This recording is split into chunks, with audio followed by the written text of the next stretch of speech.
बिस्मिल्लाहिर्रहमानिर्रहीम, अस्सलाम वालेकुम नाज़रीन कराम, मैं हूं मखदूम शहाबुद्दीन और आप देख रहे हैं मेरा फेसबुक और यूट्यूब चैनल। उम्मीद करता हूं आप सब लोग बखैर वाफियत होंगे और जहां भी होंगे अपने अहले खाना समेत खुश भी होंगे और महफूज भी। नाज़रीन कराम, पंजाब के निगरान वजीर आला के तकर्रुर में चंद घंटे बाकी हैं। इलेक्शन कमीशन ऑफ पाकिस्तान की तरफ से इस नाम का ऐलान होना है, लेकिन इस नाम के ऐलान से पहले ही तबले जंग बज चुका है और पाकिस्तान तहरीके इंसाफ और इमरान खान साहब ने अपने इरादे जाहिर कर दिए हैं और अपने पत्ते, अपने जो कार्ड्स हैं वो इस वक्त शो कर दिए हैं।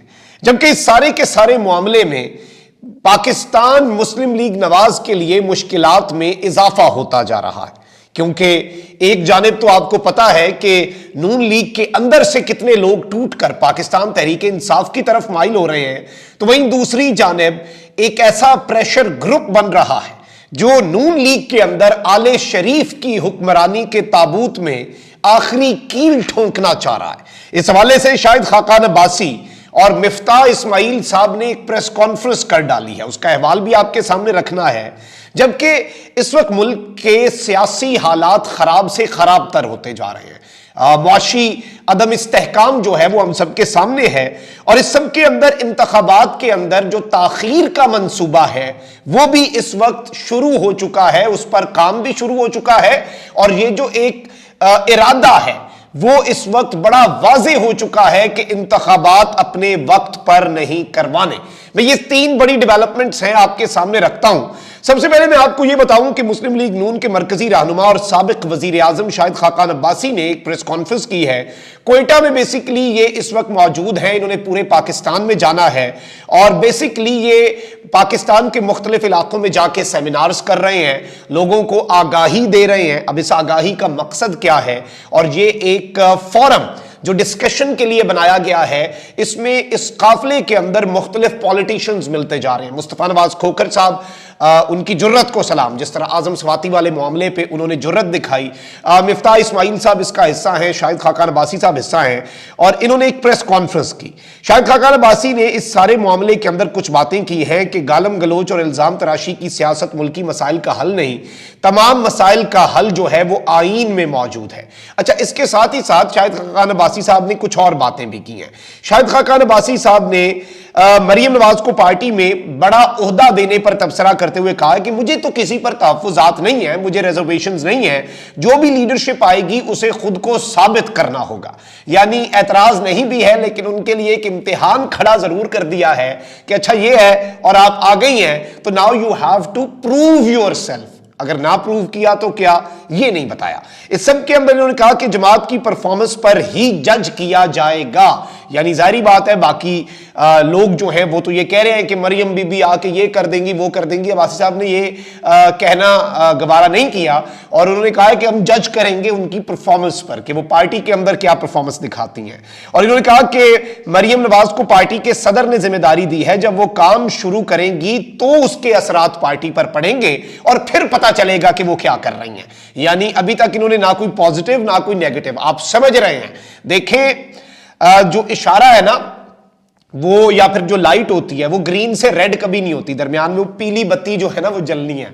तो इस वक्त शाहिद खाकान अब्बासी साहब की वो पीली बत्ती जल चुकी है और बस अब ग्रीन सिग्नल का इंतजार है, उसके बाद आपको पता है क्या होना है। अच्छा, यहां पर इनसे मौरूसी सियासत के हवाले से चीजें पूछी गई। इन्होंने कहा कि मौरूसी सियासत को वोटर पर छोड़ दें, अगर वोटर इसे कबूल करता है तो इसमें कोई हर्ज नहीं, लेकिन अगर वोटर और वर्कर कबूल नहीं करता या वो शख्स डिलीवर नहीं करता तो फिर मामलात खराब होते हैं। अब ये किसकी जानिब इशारा है ये भी सब लोग समझ रहे हैं। शाहिद खाकान अब्बासी ने कहा कि जो भी लीडरशिप आएगी उसे इलेक्टोरल पॉलिटिक्स में साबित करना होगा कि वो पार्टी के लिए अहलियत रखती है।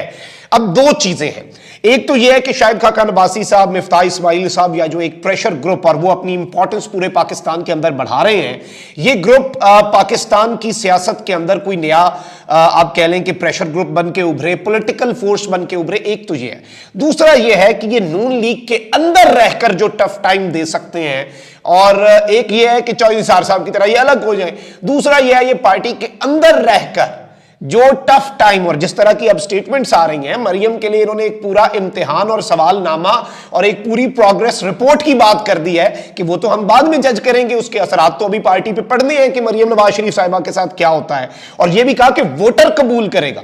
तो बॉल जो है वो वोटर के कोर्ट में डाल दी है, बॉल जो है वो वर्कर के कोर्ट में डाल दी है। तो इससे आप समझ सकते हैं कि ये प्रेस कॉन्फ्रेंस, ये इंटरव्यूज और ये सब कुछ, ये सेमिनार्स जो है ये किस जानिब जा रहे हैं। अच्छा भाई, दूसरी जानिब ये जो इंतखाबात में ताखीर का मंसूबा है उस पर आते हैं, लेकिन पहले मैं आपके सामने कुछ चीजें रख दूं।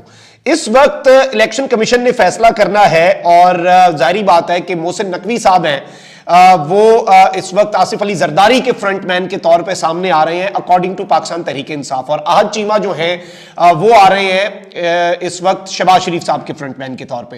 पाकिस्तान तहरीक इंसाफ ने जो नाम दिए, इलेक्शन कमीशन के पास वक्त है, क्योंकि पीडीएम के हामी समझे जाने वाले सहाफी जो हैं वो भी इस बात का बरमला अब इजहार कर रहे हैं कि इमरान खान साहब की जमात की तरफ से, परवेज इलाही साहब की तरफ से, पीटीआई की तरफ से, काफली की तरफ से जो नाम दिए गए वो बड़े रीजनेबल थे। यही वजह मलिक अहमद खान साहब ने शुरू में कहा कि हमें इन नामों पे ज्यादा इतराज भी नहीं है। नून लीग ने जो दोनों नाम दिए वो दोनों मजाक किया इन्होंने, लेकिन अब इलेक्शन कमीशन ने उन 5 नामों के अंदर से एक शख्स माजरत कर चुका है, 4 नामों के अंदर से कोई एक नाम चूज करना है। और पाकिस्तान तहरीक इंसाफ को यह समझ लग गई हुई है कि अब अगर हमने पहले ये तबले जंग ना बजाए तो इलेक्शन कमीशन कोई बहुत बड़ी वारदात डाल सकता है, और इसमें मोहसिन नकवी साहब के बहुत से इम्कानात हैं। तो यहां पर सूबा पंजाब में निगरान वजीर आला के तकर्रुर के हवाले से पाकिस्तान तहरीक इंसाफ के सेक्रेटरी जनरल असद उमर का एक मानी खेज पैगाम सामने आया है। तफसीलात के मुताबिक इस सब के अंदर यह नामजदगी का फैसला आज किया जाएगा। ओहदे पर तकर्री के लिए स्पीकर पंजाब असम्बली की बनाई गई 2 तरफा पार्लिमानी कमेटी मुकर्रर वक्त में इत्तफाक राय करने में नाकाम रही, जिसके बाद इलेक्शन कमीशन आज इंतखाब करने जा रहा है। और जराए से मालूम हुआ है कि आज बेसिकली गैर रस्मी बातचीत से कबल इस मामले के बारे में फैसले पर इत्तफाक राय जो है उस पर इलेक्शन कमीशन के अपने लोग जो हैं उनमें राह हमवार की जाएगी। और इसमें सिर्फ आज का दिन है इलेक्शन कमीशन के पास, क्योंकि आइन के आर्टिकल 224 के तहत इलेक्शन कमीशन को दिया गया 2 रोज का वक्त आज खत्म हो रहा है। इस सब के अंदर पाकिस्तान तहरीक इंसाफ के सेक्रेटरी जनरल असद उमर ने ट्विटर पर एक बयान जारी किया और कहा कि इंपोर्टेड के फ्रंटमैन को निगरान वजीर आला बनाने से बेहतर है कि पर्दा उठा दें और नवाज शरीफ या आसिफ जरदारी को पंजाब का निगरान वजीर आला बना दें। यानी आप समझ रहे हैं कि पर्दा फिर उठा देंगे, पर्दे के पीछे से कठपुतलियों की तरह जो चालें चल रहे हैं फिर सामने आए। ये किसके लिए मैसेज है? और जारी बात है, आपको ये बात याद होगी कि इमरान खान साहब ने सिकंदर सुल्तान राजा साहब के बारे में क्या कहा कि वो किसका बंदा है, किसने डेडलॉक था और किसने उसकी सिफारिश की, किसने कहा कि ये बंदा बिल्कुल ठीक है। जारी बात है वो जनरल कमर जावेद बाजवा ने उस वक्त कहा था। शेख रशीद साहब ने भी इसके ऊपर एक स्टेटमेंट दी है। इन्होंने कहा है कि इलेक्शन कमीशन ने पंजाब के निगरान वजीर आला पर डंडी मारी तो पंजाब इलेक्शन का कब्रिस्तान बन जाएगा। गलती की गुंजाइश हरगिज नहीं है। जरदारी की जेब की घड़ी गेम चेंजरों की हाथ की छड़ी इलेक्शन कमीशन में बदल देगी। हालात इंतहाई संगीन है, ना आटा ना कबर की जमीन मुयस्सर है, मुल्क खाना जंगी की तरफ जा रहा है, मैं कल वतन वापस आ रहा हूं। ये लंदन में है शेख साहब और वो वतन वापस भी आ रहे हैं। बड़े क्रूशल टाइम्स हैं, लेकिन यहां पर इन्होंने एक बड़ी इंपॉर्टेंट बात की है कि जो गेम चेंजर्स हैं उनके हाथ की छड़ी इलेक्शन को सिलेक्शन में बदल देगी और जरदारी की जेब का जो बंदा है, जरदारी का जो फ्रंटमैन है, वो इस वक्त आकर इस पूरे मामले के अंदर और पंजाब इलेक्शन का कब्रिस्तान बन जाएगा। This is not a small statement, ये कोई छोटी बात नहीं की शेख रशीद साहब ने। और आपको मैं ये बता दूं कि पाकिस्तान तहरीक इंसाफ ने मोहसिन नकवी नामंजूर का ट्रेंड जो है वो ऑलरेडी चला दिया हुआ है और वैसे इस तरह होना नहीं चाहिए। मैं ये बात बार बार कर रहा हूं, कोई ऐसा बंदा जिसपे नून लीग को भी 1% एतराज हो वो निगरान वजीर आला ना बने।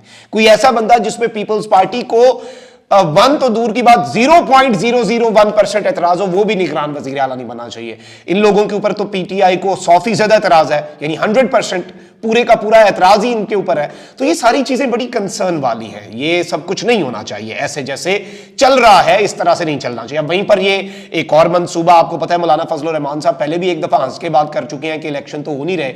हामिद मीर साहब को भी एक ताकतवर शख्स ने कहा कि छोड़े आइन और कानून को, देखी जाएगी इलेक्शन जो है वो हम अक्टूबर में लेके जाएंगे, पता नहीं आइन और कानून को छोड़ें, यही तो मसला है। 75 साल से आइन और कानून को हमने कहीं का नहीं छोड़ के। लेकिन अब इस सब के अंदर हुकूमती इत्तेहाद पीडीएम जो है उसने मुल्क में आम इंतखाबात में ताखीर का इंदिया दे दिया है। मीडिया रिपोर्ट्स के मुताबिक हंगू में प्रेस कॉन्फ्रेंस करते हुए पीडीएम के तर्जुमान हाफिज अब्दुल्ला ने कहा है कि जनरल इलेक्शन अक्टूबर 2023 में होंगे, ताहम मुआशी हालात ठीक ना हुए तो इलेक्शन में ताखीर हो सकती है, और मुआशी हालात ठीक ना हुए तो इलेक्शन में 6 माह की ताखीर यानी कि फॉर 6 मंथ्स ये इलेक्शंस डिले और मुअख्खर हो सकते हैं। उन्होंने कहा कि आइन और असेंबलियों को तोड़ना आमिरों का काम है। इमरान खान ने मुल्क को मुआशी तौर पर खोखला किया। और इस सब के अंदर मैं आपको यह भी बता दूं कि पीडीएम ने कानूनी माहिरीन से, मैं आपको यह खबर दे रहा हूं कि इलेक्शन इल्तवा में डालने से मुतल्लिक मुशावरत पीडीएम शुरू कर चुकी है। पीडीएम की क़यादत ने कानूनी माहिरीन से आईनी पहलुओं पर गौर करने का कह दिया है। पीडीएम की ख्वाहिश है कि कानूनी माहिरीन इलेक्शन को आगे करने की आईनी शिकों को तलाश करें, कॉन्स्टिट्यूशन के अंदर लूप होल्स फाइंड किए जाएं। माहिरीन से इस मुतल्लिक राय भी तलब कर ली गई है। सूबों में निगरान सेटअप कितना खींचा जा सकता है, आईनी माहिरीन ने इब्तदाई तौर पर जो आइन का आर्टिकल 232 है और 158 है उसकी शिकों से भी गवर्नमेंट को, इंपोर्टेड सरकार को आगाह किया है। और इसमें मैं आपको यह बता दूं कि पीटीआई का तो मौकफ यही है कि आम इंतखाबात हम रोकने नहीं देंगे। इस वक्त मुल्क के अंदर 64%, 64% नशिस्तें जो हैं वो खाली हैं, इसलिए जारी बात है जल्द अज जल्द इलेक्शन की तरफ बढ़ना होगा। और बंद कमरे जो हैं उसके अंदर ये सब कुछ इस तरह से नहीं किया जा सकता, बंद कमरों के अंदर इलेक्शंस और ये सारे का सारा मामला। सो लेट्स सी कि ये चीजें अब क्या रंग इख्तियार करती हैं, किस तरफ को जाती हैं, और ये मामला जो है अब ये क्या रूप इख्तियार करता है, क्योंकि सूरत हाल जो है वो इस वक्त बड़ी अजीब सी है। और इस सूरत हाल के अंदर देखना यह है कि मुल्क को मजीद सियासी अदम इस्तेहकाम, पंजाब को भी और मुल्क को भी इंतखाबात ना करवा के ये मंसूबा है इमरान खान साहब के लिए बिलाशुबा I think this is a challenge, क्योंकि वो इसे रेजिस्ट कैसे करते हैं और इसके आगे एक दीवार कैसे बनते हैं। पब्लिक सपोर्ट तो है, दीवार कैसे बनते हैं और पॉलिटिकली कैसे इन्हें काउंटर करते हैं। ऑल्दो मैं आपको ये बता सकता हूं उनके पास है स्ट्रेटजीज, ये परेशान हो जाएंगे कि खान ने किया क्या है और पॉलिटिकली ये काउंटर होके रहेंगे। लेकिन चले लेट्स वेट एंड वॉच। इस सियासी फिल्म के अंदर बहुत से अब टर्न्स आने वाले हैं और बहुत से थ्रिलिंग मोमेंट्स आने वाले हैं इस पॉलिटिकल फिल्म के अंदर, ये मैं आपको बता सकता हूं। अपना बहुत ख्याल रखें। अल्लाह निगहबान। पाकिस्तान जिंदाबाद।